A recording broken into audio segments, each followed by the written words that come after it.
Hi everyone, welcome back to this YouTube channel. Myself Simran, and today in this video we will be discussing about the most hot topic going on कि हमें एक और साल NEET के लिए drop लेना चाहिए या नहीं. देखो, आई कंसीडर ड्रॉप करना या ना करना इज़ वेरी सब्जेक्टिव टॉपिक, क्योंकि किसी के स्कोर्स पर डिपेंड नहीं करता कि तुम ड्रॉप कर सकते हो या नहीं कर सकते हो. आई वुड से कि हो सकता है एक 200 नंबर वाला बच्चा हो, वो 200 से भी 600 तक जा सकता है, और एट द सेम टाइम हो सकता है कोई 550 वाला बच्चा भी 650 तक ना पहुंच पाए. So it is very subjective और ये पर्सन टू पर्सन डिपेंड करता है. बट वाइल हम कुछ ऐसा सोच रहे हैं ड्रॉप लेने का या ना लेने का, हमें कुछ फैक्टर्स दिमाग में रखने चाहिए. तो हमने इस वीडियो में 2 तरीकों में डिवाइड करा हुआ है फैक्टर्स को. One is major and other one is minor. देखो, अपने आप में दोनों ही बहुत ज़रूरी हैं, बट सबसे पहले हम बात करेंगे मेजर फैक्टर्स के बारे में. दीज आर द फैक्टर्स जिनको हमें ध्यान में रखना ही चाहिए while deciding for a drop. तो सबसे पहला मेजर फैक्टर है, have you given your best. I know wait, मुझे पता है कि तुमने बहुत सारी जगह पर ये बात सुन ली होगी कि हर कोई यही बोल रहा है क्या तुमने अपना बेस्ट दिया या नहीं दिया. बट जो बंदा पेपर देकर आ चुका है ना, आई कुड अंडरस्टैंड दिस कि उसको खुद ही नहीं समझ आ रहा होता है जब कुछ ऐसी अनयूजुअल चीज़ें हो जाती हैं पेपर में कि मैंने सच में अपना बेस्ट दिया या नहीं, क्या पेपर मेरे लिए डिफ़िकल्ट था या सबके लिए डिफ़िकल्ट था. सो ये बड़ी सारी सिचुएशन चलने लग जाती हैं. देखो, जब ऐसी कोई सिचुएशन होती है ना, तो इंसान का दिमाग ना टेम्पररी बहुत सारी ऐसी चीज़ें डेवलप कर लेता है दिमाग में जिसकी एक्चुअल में कोई ज़रूरत नहीं है. ऐसे थॉट्स डेवलप हो जाते हैं दिमाग में. सो वो इतने सारे टेम्परेरी थॉट्स के बीच में जो बिल्कुल ही इलॉजिकल हैं, अभी दिमाग में डर पैदा कर रहे हैं, उनके बीच में एक अच्छा डिसीजन ले पाना इज़ प्रॉब्लमेटिक, और उन थॉट्स के बेसिस पर स्पेशली डिसीजन लेना बड़ा मुश्किल हो जाता है. सो यहाँ पर मैं एक ट्रिक बताती हूँ. You have to go little back. जिस दिन तुम्हारा शायद एग्ज़ाम होगा, जब तुम एग्जामिनेशन सेंटर के अंदर जाने से पहले का जो टाइम था ना, उस टाइम पर जो चीज़ें तुम्हारे दिमाग में चल रही थी, क्योंकि उस टाइम तो नहीं पता था पेपर डिफ़िकल्ट आने वाला है, उस टाइम तो नहीं पता था क्या अनयूजुअल चीज़ें होने वाली है मेरे साथ सेंटर के अंदर जाकर. तो उस टाइम पर ब्रेन बिल्कुल काम था और तुम फुल पोटेंशियल के साथ कुछ सोच पा रहे थे. जो भी तुम्हारे थॉट्स थे वो तुम्हारे पर्सनल थॉट्स थे, that they were permanent thoughts of yours. उनके ऊपर थोड़ा सा सोचने की कोशिश करो उस टाइम पर तुम्हारे थॉट्स क्या थे, और उनके बेसिस पर डिसाइड होगा तुम्हारा कि तुमने अपना बेस्ट दिया या नहीं. एग्जामिनेशन सेंटर के अंदर एंटर करने से पहले अगर तुम्हारे थॉट्स ऐसे कुछ चल रहे हैं, पॉजिटिव चल रहे हैं, मतलब बिल्कुल हाई चल रहे हैं कि मैंने तो इस बार सब कुछ अच्छा किया, सारे मॉक्स लगाए, सारा रिवीजन करा, सब कुछ कर लिया मैंने, मतलब अब कुछ बचा ही नहीं है नीट के नाम पर मुझे जो करना चाहिए था इस ड्रॉप ईयर में या इस पर्टिकुलर ईयर में. अगर ऐसे कुछ थॉट्स चल रहे थे, दैट मीन्स कि तुमने अपना बेस्ट दे दिया है.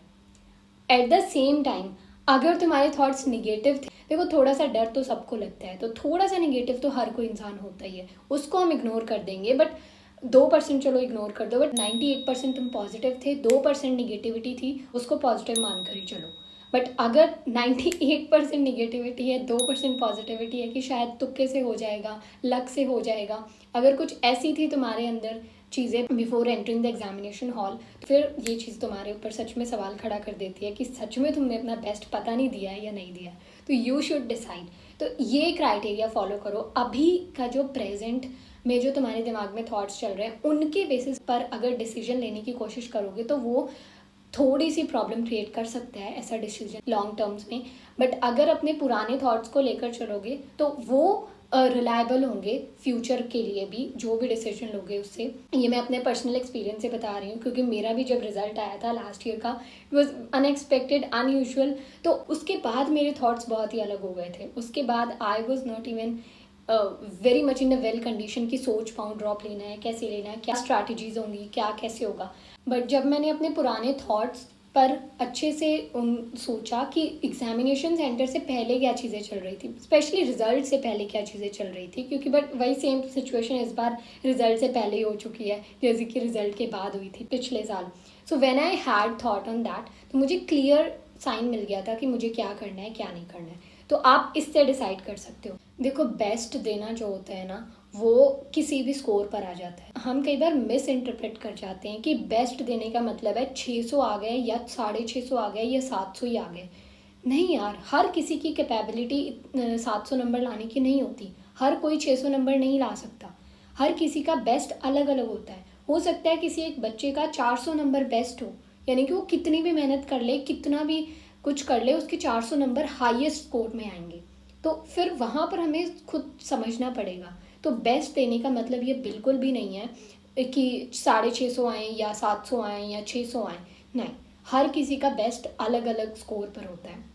अब तुम्हें डिसाइड करना है कि तुम्हारा कौन से स्कोर पर बेस्ट है। एंड इसी के साथ हमारा सेकेंड फैक्टर आता है, are you ready to deal with the mental stress in the upcoming year. अगर तुम एक साल ड्रॉप करने का सोच रहे हो, क्या तुम सच में मेंटली उस स्ट्रेस के लिए रेडी हो? क्या तुम्हारा दिमाग उसके लिए रेडी है?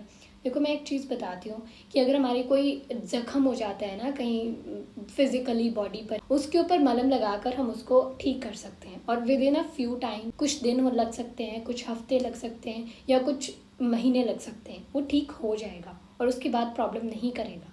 बट ये जो मेंटली ये जो ज़ख्म होते हैं ना दिमागी तौर पर, ये काफ़ी टाइम तक प्रॉब्लम्स क्रिएट करते हैं। तो इनको हम ऐसे नहीं जाने दे सकते, कोई बात नहीं, मलहम लगा लेंगे। तो अगर सच में तुम मेंटली उस केपेबल हो dealing 1 more year with this same, क्योंकि सेम सिलेबस पढ़ना, सेम किताबें पढ़ना, उसी सिचुएशन में जाना, उसी एक कमरे में बैठ के प्रिपरेशन करना, ये अपने आप में एक काफ़ी ऐसा काम है जो हर कोई नहीं कर सकता। सो अगर तुम सच में इसके लिए तैयार हो, then you have to think about taking a drop.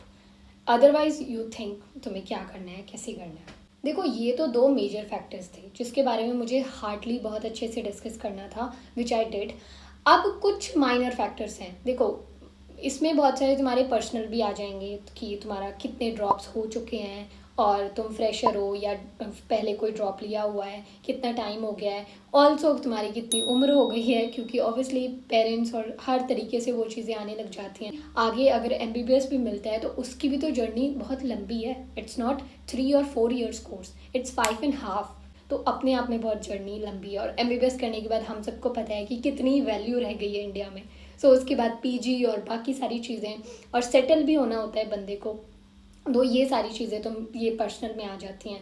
उसके बाद so many things are also there कि कुछ लोगों को होता है कि हमारे फ्रेंड्स आगे निकल जाएंगे, मेरा दोस्त 1 साल आगे चले जाएगा मेरे से, मैं पीछे रह जाऊंगा, ड्रॉप ले लेता हूँ। तो कुछ लोगों के लिए ये भी प्रायोरिटीज़ होती हैं भाई। और ऑब्वियसली कुछ लोगों को प्रॉब्लम होती है कि भाई फिर से सोशल लाइफ से कट होना पड़ेगा मुझे, और एक कमरे में बैठकर वैसे प्रिपरेशन करनी पड़ेगी एकदम जी जान लगा कर। और अभी जिस टाइप का पेपर आ रहा है तो और हाई लेवल की प्रिपरेशन रिक्वायर्ड है। तो ये कुछ फैक्टर्स हैं जिनको देखकर तुम डिसाइड कर सकते हो कि तुम इनमें फिट बैठती हो या नहीं।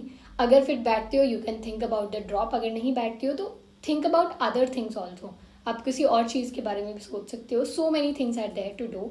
थोड़ा सा अपने आप को काम डाउन करके सोचने की कोशिश करो, क्योंकि आई नो इम्पल्सिवली कोई डिसीजन मत लेना, क्योंकि इम्पल्सिव डिसीजंस होते हैं लॉन्ग रन में they are not effective. So wisely बैठ कर अच्छे से डिसीजन लो जो भी तुम्हें करना है, एंड दैट्स इट। उसके बाद भगवान के ऊपर भरोसा रखो भाई, जो होगा अच्छा होगा। whomever you follow, उनके ऊपर ट्रस्ट करो कि अच्छा ही होगा जो होगा। And that's it. This was all about the video. Bye bye.